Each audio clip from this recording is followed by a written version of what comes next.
recipient of this next award is legendary in the land of his birth, which was South Africa. When I worked from time to time there during the apartheid era, various activists used to say, "You really must meet him." But it's a big country, you know, South Africa, and we were sort of crisscrossing, and I never managed to meet him until this evening. Just had a very jolly dinner with him. He didn't know I was going to be presenting this prize. Now, he began his journalistic career covering what was going on in the black townships. Now, that was rather revolutionary because the white-owned press wasn't bothered about what was going on with them down there. And of course, them down there were the majority of South Africans. And I must admit, at times during the apartheid time, I used to find it very difficult to go into the townships. Like once I was detained by the security people on the grounds that I was a white woman, what was I doing? Implication, going into the black townships, and I wasn't allowed in. Anyway, tonight's winner was always so brave, so stubborn, so indefatigable, and that sort of bureaucratic racism simply got up his nose. And he's been pursuing this particular battle all through his career. He told me tonight, incidentally, which stunned me, because I always regard anybody who's younger than me as a teenager, which is very patronizing. I'm very old. That he's just celebrated his 80th birthday. I mean, he's amazing, absolutely amazing. Now, of course, naturally, when he was pursuing his career, the South African government was none too pleased with him. In fact, they were thoroughly, no, I'm not going to use that word, we're in a rather grand surroundings with him. You know, they were harassing him all the time, they were constantly arresting him, they put him in jail, they denounced him as an enemy of the state. And of course, during that time, he forged very close relationships with people like Robert Sobukwe and, of course, Nelson Mandela.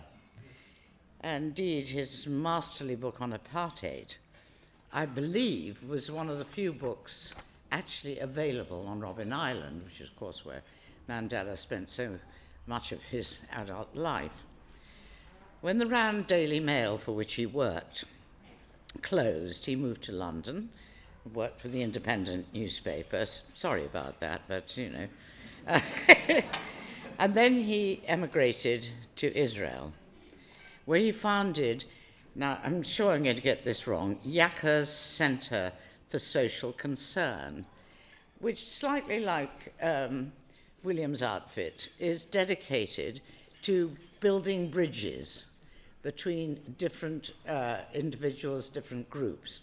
He is particularly interested in trying to get the secular Israelis and the religious hardliners to start understanding each other's point of view. And above all, of course, he wants to get the Israelis and the Palestinians together. We've just been talking about whether, after all the years that we have both worked, whether we are skeptical or cynical. And I said, I'm afraid I always used to be skeptical, because you always have to question everything. But I now realize I'm getting cynical, which is not good. He is not cynical. He still has endless hope and belief that somehow humankind, particularly in the war-torn Middle East, will turn the corner. Anyway, we're now going to look at a video about him. Peace is a big word in the Middle East, and especially among Israelis and Palestinians. After all the years and years of conflict, people yearn for peace, and the leaders especially, both Israeli and Palestinian, talk all the time they want peace. And both sides say, let's get together and talk. Let's resolve the problems between us. So as you will gather, There's a lot of double talk, lies, evasions on both sides. There are no angels in this. And each side, of course, blames the other. Each side points the finger and says, you're responsible for the lack of progress. And this is, of course, is the basic problem, that neither Israelis or Palestinians, the leaders in particular, have accepted that the conflict must end, that they must each agree to compromises on both sides in order to get to an agreement.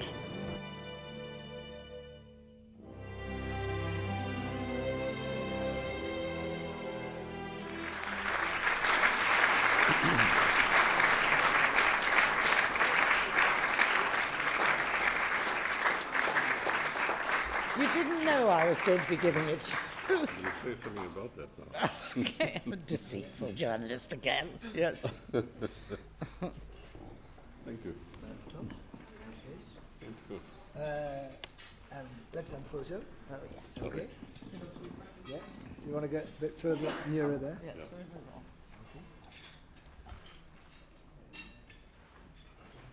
Thank you. Thank you. I'll give you the Thank you.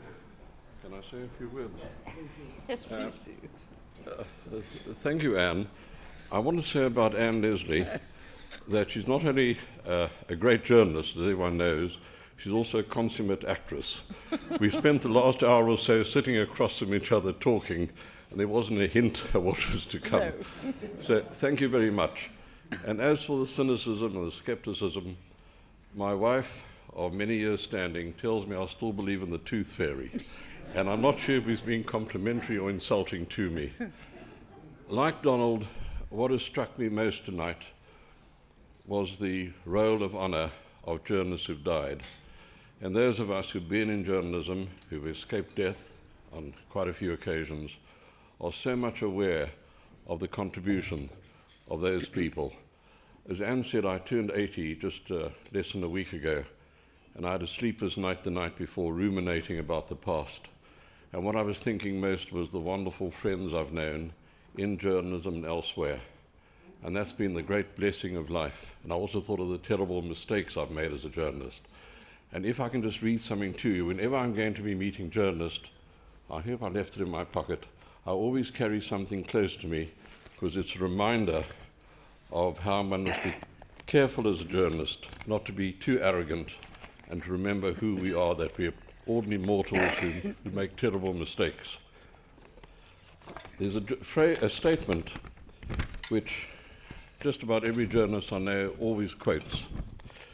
It's by Thomas Jefferson, one of the leaders of America, who in January 1787 said, "Were it left to me to decide whether we should have a government without newspapers or newspapers without a government, I should not hesitate a moment to prefer the latter."